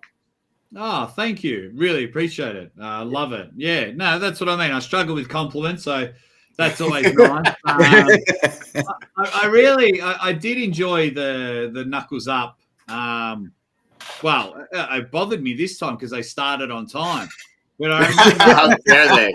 I remember I would just, they're struggling. So I'm just like, give me the microphone. Take as long as you need. I'll chat with the crowd. Right. And I enjoy it because everyone's got a fascinating story. Every person's unique. Even at the last Knuckles Up, knowing James Wall from the UK, his sister was in the crowd, so she was up and about that she got it. I remember Roger at Knuckles Up 3, having a laugh with Melissa because I was like, oh, I'm going to take my top off. And she's like, no. And, and things like that. Like, hang on, don't take no straight away. Having a laugh in the crowd and telling some bad jokes because I when I'm out there announcing, there's no practice. I grew up watching sports, so maybe I've taken some nuances or some tips from my favorites as well, Steve. But it's just more. I'm only out there impressing one person, and that's my wife. Like, if my wife watches it and I get that message afterwards, oh my God, because she'll tell me if I'm not killing it. But if she's like, you're killing it, to me, that's the only thing that matters. You know what I mean? Of course, I'm happy if the promoters love it because then I'm going to get booked again. Of course, I'm happy if you guys, absolutely love it and enjoy it and think it's a good part of the show. Of course, that's great. But the one, if you guys turn up at Knuckles Up 5 and you're like, oh, you're off the mark a bit, Jake. I was like, yeah, okay, cool. Thanks for the feedback. And then I'll be looking at my phone waiting for my wife. She crushed it. And I'll be like, fucking crushed it. No, honestly, I believe you. I believe that's kind of the way it is with me too. Like, I won't say too much. I mean, won't say too much. Not like that big announcement. I actually show everything out there, but I don't really say too much to myself to know if I did, a good job or not. And I have people, that come up to me at the end and they say, you did a great job, Steve. You're doing a better job. But like you said, my particular person is her, and I asked her, I'm like, how'd I do? She's like, you did good. So that means I did shit, obviously. So, you know, and I know for a fact, I hate my voice. I can't believe like I do voiceover stuff for other channels, commentary overseas. I do commentary here in Australia. I'm hosting a wedding and then driving straight to the airport to come to King of the Table. But I hate my voice. Like I was watching Big Loz's YouTube channel and they're doing behind the scenes stuff. And you can hear me in the background. I did the big 10, 9, 8 before we started the pay-per-view. I thought, is that what I sound like? Oh, that is shit. And then a few people messaged me and they're like, I just watched Loz's channel, man. That countdown, I had goosebumps. And I was like, oh, yuck. Yeah. I think you're a little harder on yourself than it actually. Oh, definitely. I'm my worst critic. I know that. But that's honestly, I think that's a good thing because you're giving yourself the hardest time possible. But at the same time, you are that top notch. You're just going to get better just because you keep on critiquing yourself that I don't know if I sound right, but I don't know if I said that, if I should have said that. But at the same time, but in general, being your own critique, I'm like that too. And I feel like I just sound like shit sometimes. And then I have people come up to me like, oh, Steve, you did a great job. I'm sitting there going, did I really? You know what I mean? So it kind of, it makes you question it, unless I talk to my fiance and I tell her, I'm like, babe, how'd I do? She goes, you actually did a really good job. I'm sitting there going, that means I fucking killed it. There you go. You know what I mean? So, yeah, but I definitely have to say, man, no, don't be discouraged on your voice, man. I honestly, the announcing on anywhere, King of the Table, Knuckles Up, anywhere and everywhere you do across the world is always top notch. So don't ever. Hell yeah. I think it's easy enough to say. I'm going to say it because this is my show. I'm happy to say it.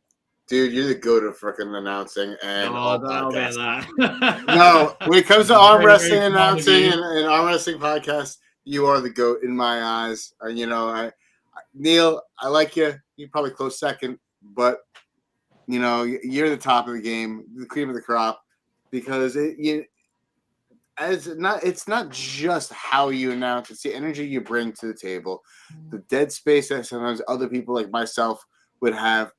I don't know what the hell to do from my ass from my elbow to it, but you sit there flawlessly. I mean, it's like literally like, wait, where did he come out with that? Was that even scripted? No, I can probably tell it was not, but it felt like it. Well, the only thing that I know about announcing that I've seen so far and that I've learned so far, do not stop talking. I don't get you can't have dead space. Yeah, that's. I think that's been my X factor at the moment in arm wrestling because like everyone, like I do get a lot of critique, especially it's more from the the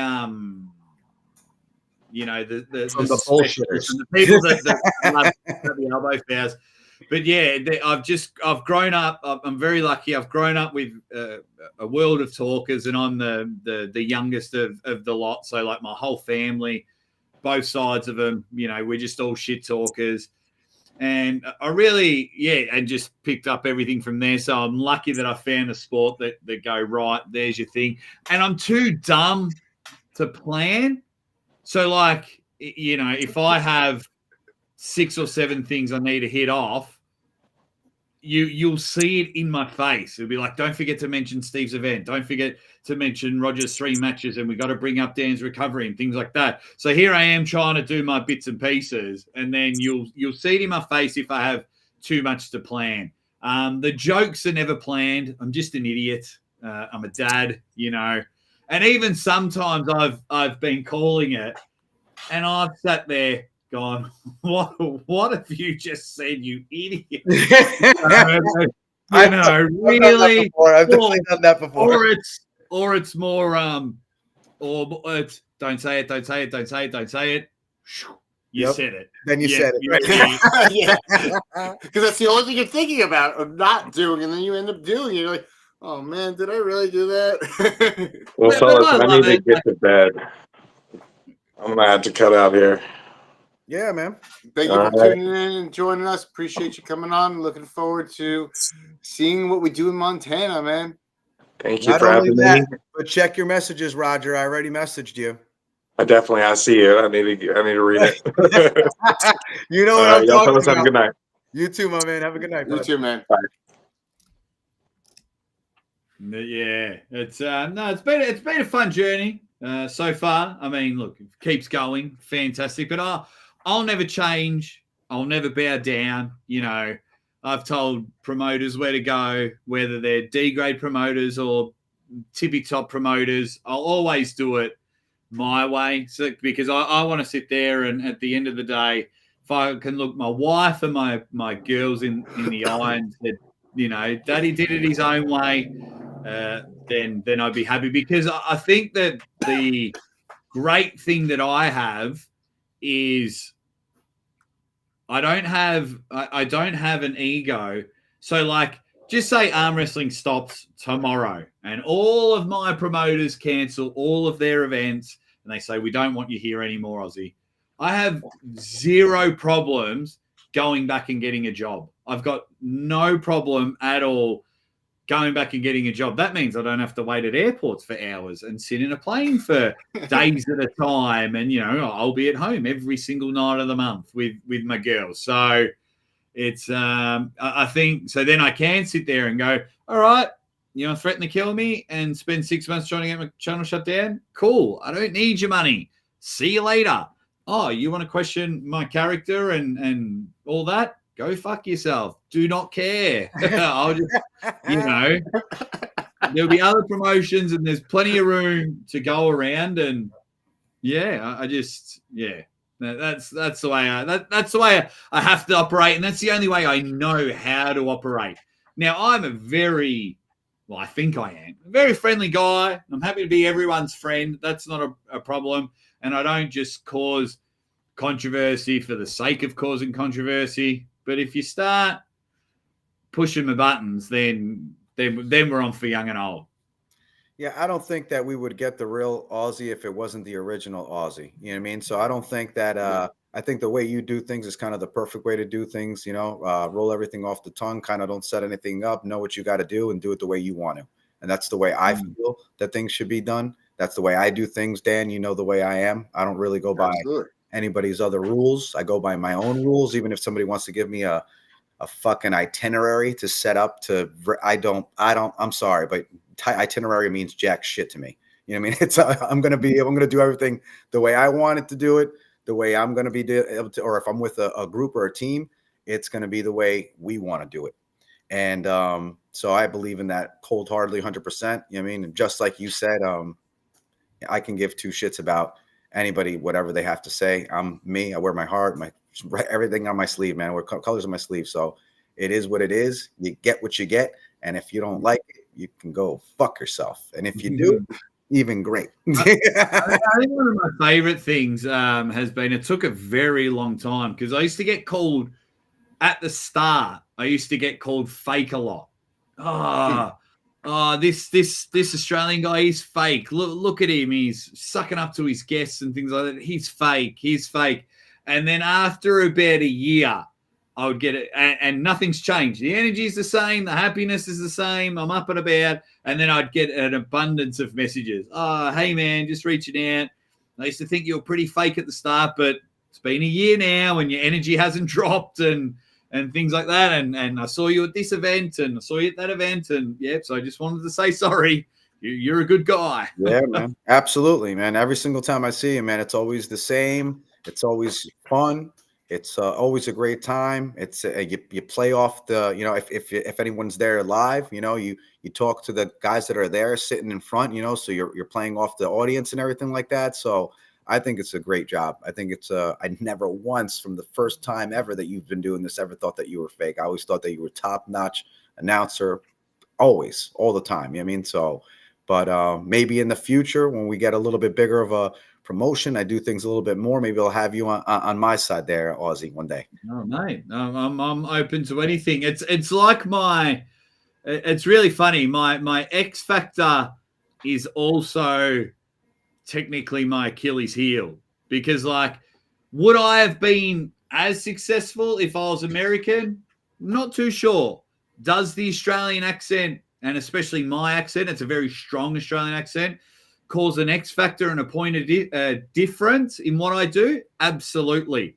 Now, the difference with that is I live so far away from everybody. So, you know what I mean? So say it's like 1,500 to 2,000 US to fly me over, roughly. Say it's about that. Now, do we just fly Aussie over? You know, then we got to put him up and hopefully throw him a few bucks. He's eat and sleep. Or do we take that $2,000 and we give out prize money, or we set up 4 local super matches? You know what I mean? It's a great thing being from Australia and having that X factor that I can go ready bag and dead set legend and things like that. But then when you start calculating, well, let's get Aussies to our event, you're like, oh, damn.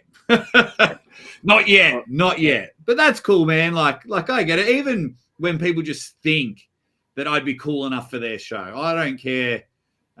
You know, I teamed up with the High Five because I shared their Instagram page. I was talking to Marcio Barboza. I don't wait for events to be famous and, you know, and, oh, well, you got to reach this level if you want the Aussie Arm Wrestler. No, I was talking to Marcio Barboza and he was having a local comeback match. And I said, well, where do I find this? And he's like, the High Five. So I put the High Five on the screen on Instagram. And I was like, cool. Said, I follow these guys now. I'll be watching your match. It'll be awesome. And then like 2 weeks later, they message, hey, we're going to have an event, you know, in January. Do you want to come? Oh, yes, I do. And now because I've been there for the first one, you know, they really appreciated that I was helping them out at the ground up. So I always love, and especially in America, I love keeping my eye on all the things. Like I have a great relationship with Montana Armbenders. Have I been to an event? No. But I talked about their event because their poster looked funny. You know, I was telling the guys earlier, their poster looked funny. But now I have a good relationship, you know, and we'll support Montana. So then maybe one day I'll be able to get out to their event as well. You know that we're having a Montana event with Arm Bending League, right? Yeah. I was telling him the City Slickers and country folk. Yeah. So I'll be watching that for sure. Yeah. I actually told Aussie about possibly getting him on to commentate with everybody. That would be freaking awesome. So he could be a part of that. That'd be amazing. He would be literally the star of the show, I'd have to say. With that voice and the announcement that he does, he would be the star of the show, to tell you the truth. without a doubt. Yeah. Without a doubt. It's a blessing. But I better run off, guys. I can hear my girls crying, so it's lunchtime here. But thank you guys so much for having me on the show. I really, really appreciate it. And yeah, whenever you want me on, Dan, just reach out, and if I can make it, absolutely, I'll come back on. Thank you It's so been an much. absolute delight. Thank you so much for being here, man. I know you got to run. Can you give us a good ready bang to close us out? You want Give us a ready good bang, healthy one? mate? Yeah, You good got healthy to- ready bang. You got to pay for that, mate. Bloody hell! There's a reason why he does this, Dan. I know. What I need you all to do is make sure you hit that subscribe button and support Dan the Nightmare Swartz, because when he turns up at the City Slickers versus the Country Folk, he's going to take that arm and give it a ready bang and knock the shit out of his opponent October 26th. Get on there, gentlemen. Take care, and I'll speak to you guys soon. Great, man. Thank you so much. That was Pleasure to have awesome. you, Aussie, man. You're a blessing to the sport, man. Thank you so much, my man. True blessing. Thank you. That was awesome. That is the best way to exit the channel. It is. Yeah. Really amazing individual. You guys, it was an absolute treat. You know, meeting him in person is one thing. I mean, seeing him on screen is one thing, but meeting him in person, that's a complete another. I'm super appreciative of it. Absolutely. He's the, as I always say, the OG Dead Set legend. Thanks, legends. He's the man. I want to shout out to Kunal too, for singing. Thank you for King of the Tri-State and everything. I hope you're gonna be there, Kunal. I got you. You're gonna get certified by Ray on King of the Tri-State. So make sure you're there, my man. Hell yeah! Thank you for tuning in, Kunal. And I gotta say, so Western Kentucky Arm Wrestling asked me how much I weigh. I'm roughly about 176, a little bit bigger, but that's the class that I go into now. Which means for the next question, we got Luke Polsher asking when are we going to arm wrestle. Listen, man, 176. If you can make close to 176, we'll definitely pull. I know Who's you're a little bit bigger than that. Who's this? Luke Polsher wants to pull me. Oh yeah. Yeah, but he's too big, man. He's just too big at this point. He'll wipe the floor with me at his current state. I think he's like close to 200 right now. Oh geez. he's got to lose like 25 pounds. He's got to lose some poundage, to come play. Then I'd be happy to do so. Then I would be happy, more than eager. Right now I'm sticking to 176 for the rest of this year. Got my work cut out for me this upcoming weekend. Once again, it's going to be the New York Tristate of Arm Wrestling, King of the Tri-State, Arnold Qualifier. I know that there's going to be some monsters up there waiting for me. I know they're watching. There is. I already got some info from a couple of them. From what I see and what I know, we're going to have a packed house for the King of the Tri-State on the 28th, my man. It's going to be ridiculous. And as usual, from my experience, 176 is usually the deepest class. I just came from New England. There was 16 people in 176, and that was just in AMS from New England. So there's always a decent amount of people, in 176. If you can't make that 154, which I wasn't even looking to do anymore, I'm sticking with the 176 class that I've been pulling really well. And so, yeah, I'd have to say, man, that class is going to be stacked. Absolutely. Yeah, absolutely going to be stacked.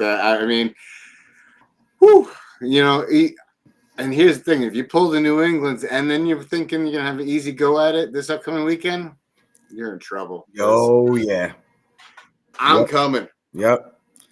This bad boy right here. This thing, I've been feeding it pretty healthily. It feels healthy. Feels ready. Oh man. Just want to say a shout out to Jesus Gonzalez. He was saying about kicking some ass in the first super match. And he was saying, thank you for me and much love and everything else.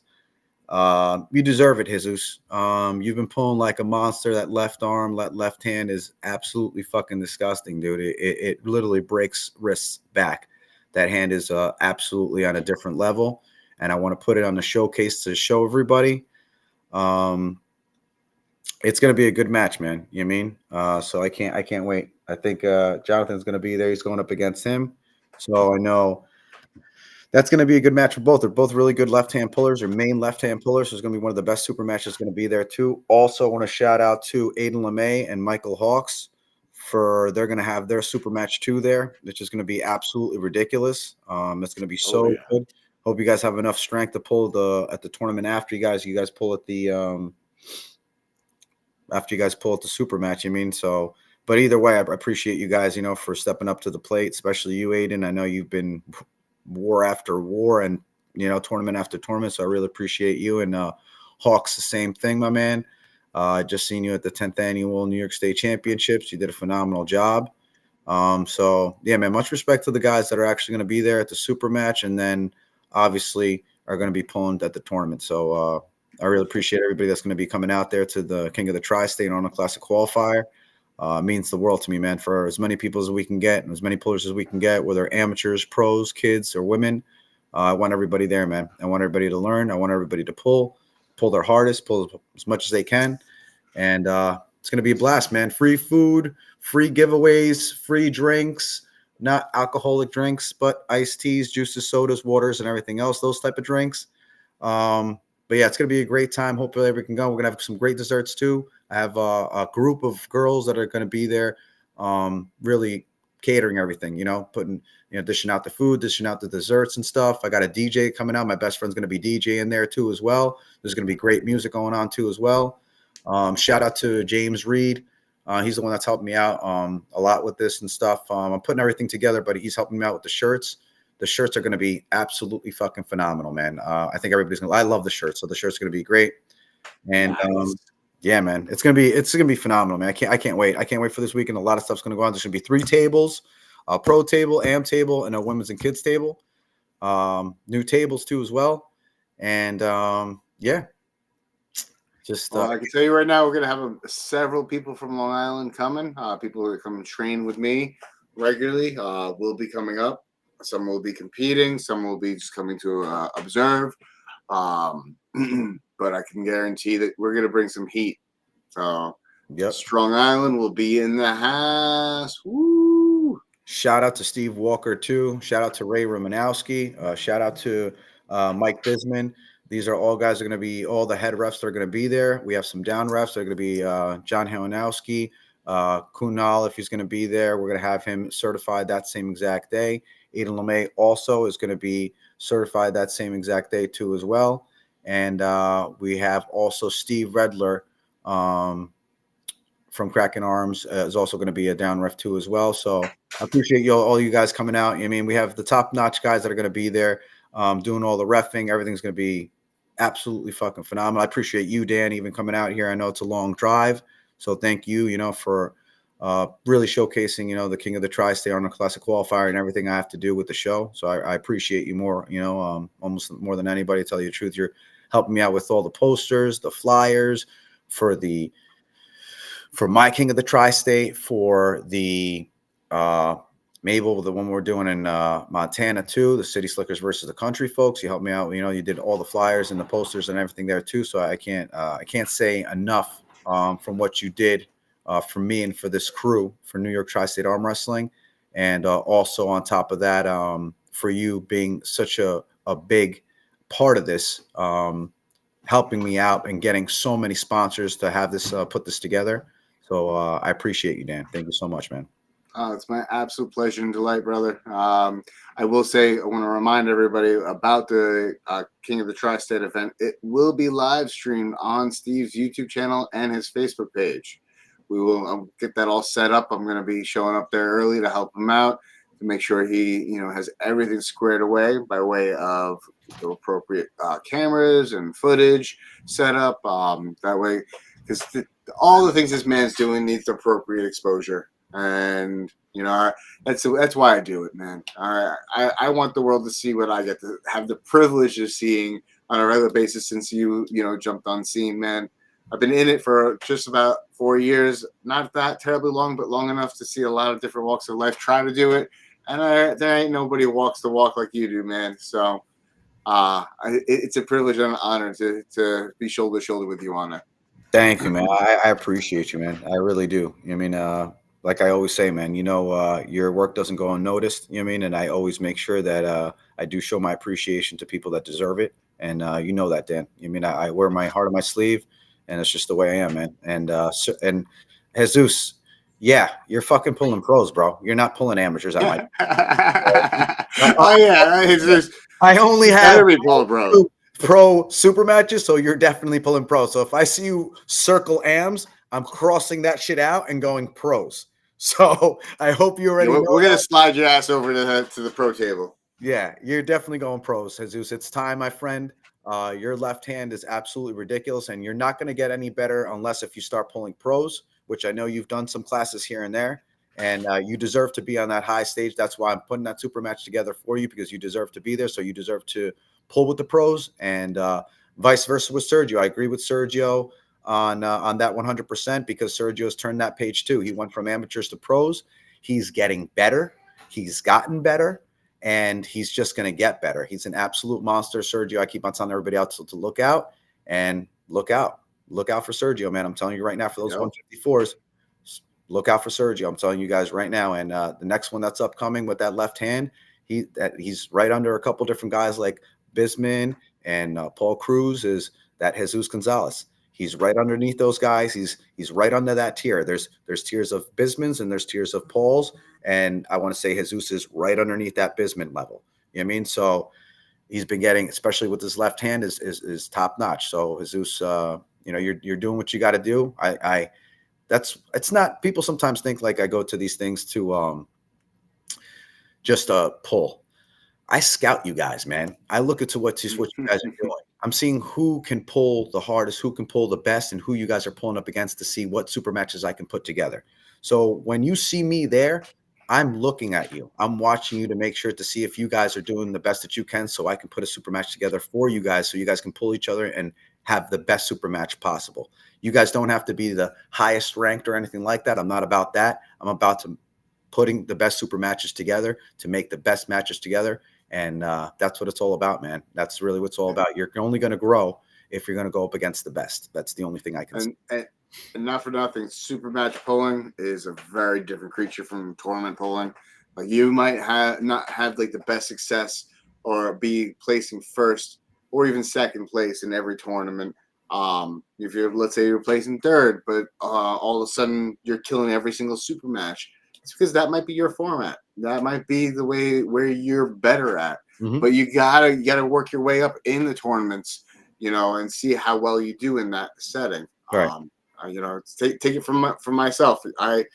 I now really, I've been asked, like, are you going to take more super matches? I'm taking 2 at the end of this year, next month and in November. I actually plan on taking more going into next year.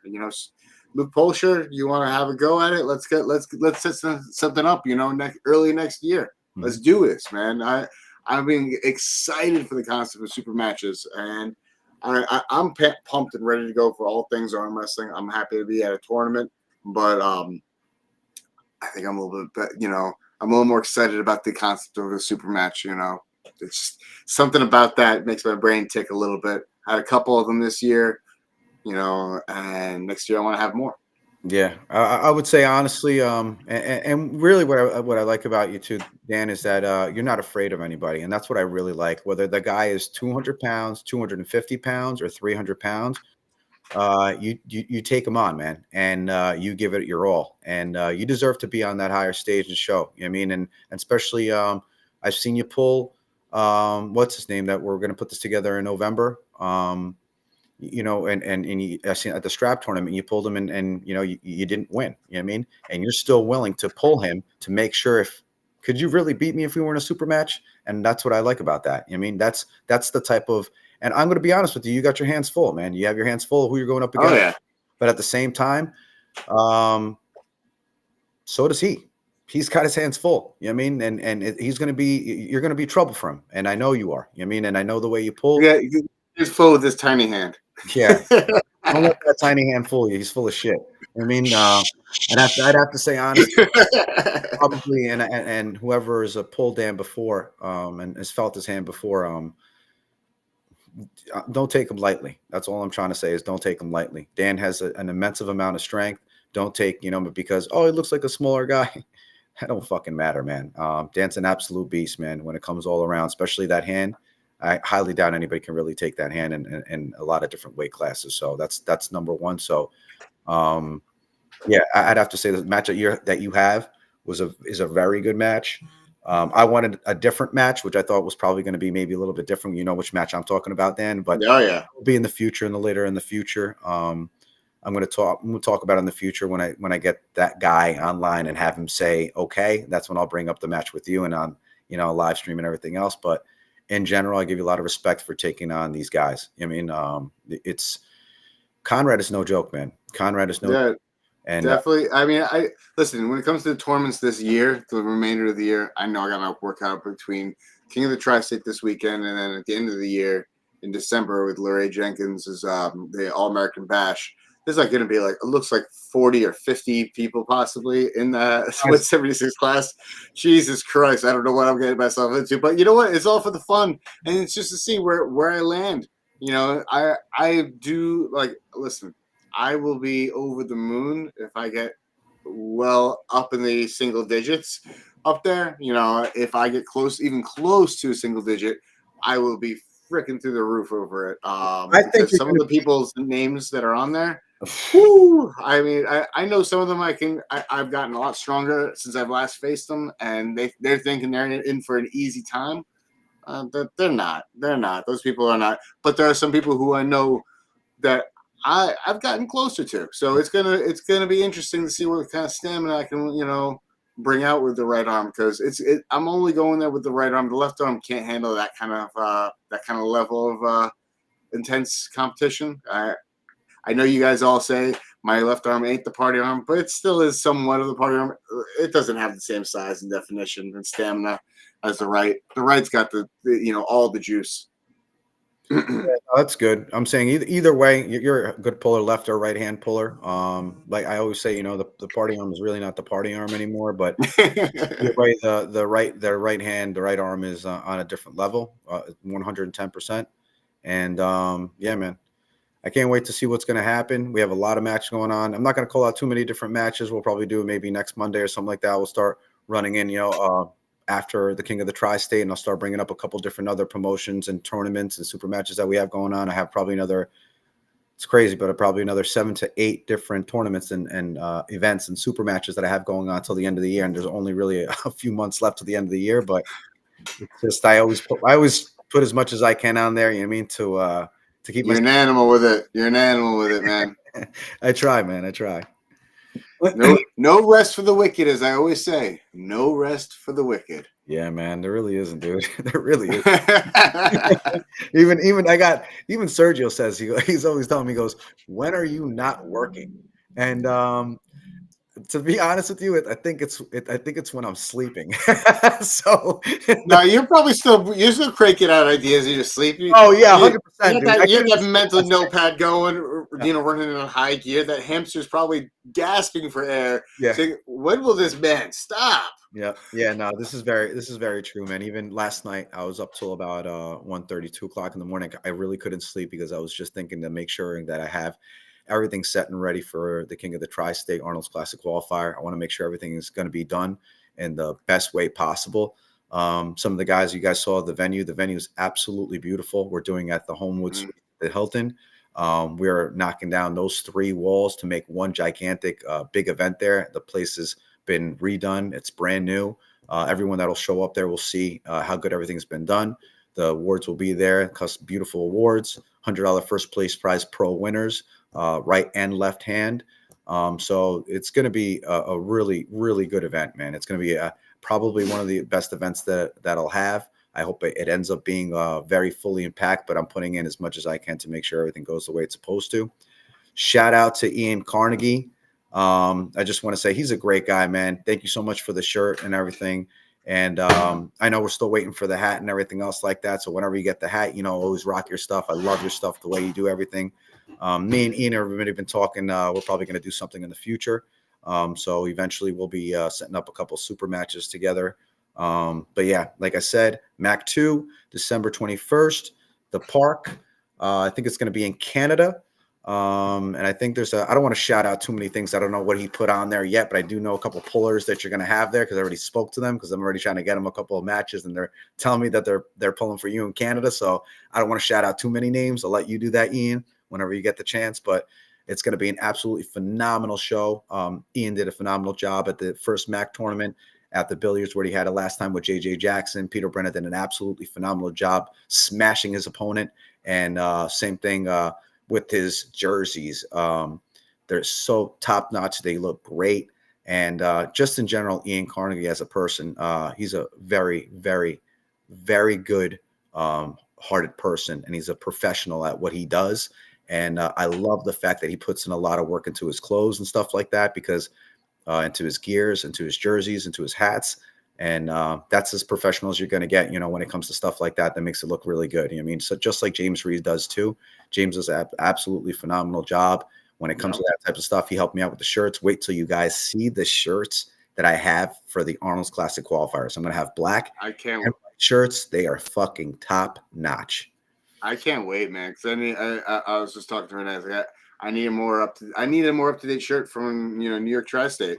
I need one. I need to add to the wardrobe, and then I also I want to add some of that Mac gear to my wardrobe too. I literally have his sweater there, his shirt there, his hat there, right next to me. I have so much of his gear that I wear all the time. You know what I mean? Because honestly, it's number one, it's comfortable. Number two, it's great, man. The actual gear that he puts together, he puts in work to make sure that it looks good. It's not just some random shit thrown on a sweater. He puts in a lot of work for him and for other people to know that he does his job to make sure that it looks the best. And it really does, man. It really does. Whether it's black, white, blue, it really does, man. He puts in a lot of work, and I give him a lot of respect for that. I was telling JJ, on that note of getting, on a super match card with Mac, I was telling JJ, listen, I kick your ass here at the after pull at the Knuckles Up 4. You get me a match. And he goes, yeah, okay. And I kicked his ass. So I'm going to I told him I want a match now. And I did the same thing with Mikey Oliva. that's my new style of how I'm going to wheel and deal myself. I just got to kick the crap out of every promoter of each organization and say, hey, listen, now can you give me a match? Am I worthy? Yeah, I was gonna say there's a lot of people that I want to say underestimate Dan as a puller, and because they don't see the size in him and everything like that. Anybody that's going to be on that 176 class, I'm going to call it that you're going to rank around between the top 10 to 15 guys that are going to be when you finish up, because I really think that you're probably top 10 out of the 176ers there, because that's what I think, and that's what I've known so far, and that's the way I see things. And I think you're going to do really well. And anybody that has to pull Dan, good luck, bro. I mean, I really don't know what you think in the beginning, but if you think that it's going to be, you take them light, you're going to be straight taking the pad. Major shout out to both Craig Tullier and James Wall for giving me some new tips to work with, because I've been applying them for the last couple of practices. And it's only been like 2 or 3 practices since the Knuckles Up event, and my guys that I train with who already said I was strong, they're like, why do you got to make this more unfair? Why do you got to make it more unfair? Like, what's wrong with you, Dan? I was like, I just need to practice this new technique. No, but it was already unfair to begin with, but now it's even more. So shout out to those two, because they gave me some awesome tools that I can't wait to put on display come this weekend. Nice, man. This weekend's gonna be fun, man. This weekend's gonna be a fun experience. It's gonna be really good, man. It's gonna be great. Definitely grateful for everyone who's tuned in today. Thank you, Aussie, again for joining us. If you're watching or listening, thank you. Roger as well. I know you both have work and family and life to take care of. Stay tuned for the next episode. Next Monday, we're gonna have some special guests. Actually, talk about cross promotions. We're gonna be talking a little bit more about that too. Please tune into my channel, my Facebook page, and stay tuned for more information on New York Tristate Arm Wrestling for everything else that's coming up. We got somebody before we leave. Somebody named Doretto on the. You know who that is? No idea, but shout out to Doretto. Thank you for joining us, my man. Thank you for joining us. We're closing out for the night, man. But thank you. Yeah, thank you for being on. My apologies for being late, everyone. Sometimes works, takes over. Not usually doesn't. I'm usually on time every time with Dan. Dan knows that, unless something happens, and it did. So I kind of had to stay there and take care of business, but it is what it is. And again, my apologies, and thank you for everyone for joining everything else. And Paul Lynn Jr., you need to start pulling pros, my man. I always see you in the amateurs. It's time for you to play. If you have that MAC jersey and you pull that MAC tournament and you're still pulling AMs, that's a problem. You need to start pulling pros. And I already pulled you, man. I pulled you already twice, I think. And I had nothing for you. I had nothing for you. And I'm an amateur at around between 154 to 176. You're just way too good, my man. Way too good. So I'd love to see you in pros. And if I see you in pros and everything, I'd love to maybe set you up a super match, because I know you're a really good puller. You're a really good guy. We talked a couple of times. Yeah, man. Who got smoked? You didn't get smoked. You definitely didn't get smoked. You usually smoke everybody when you're at the tournaments. But yeah, either way, man, a shout out to Paul Lynn. He's a great guy, great dude. Love to see you in pros, man. You're a very good guy. And yeah, man. Thank you, everybody, for tuning in. We'll see you at the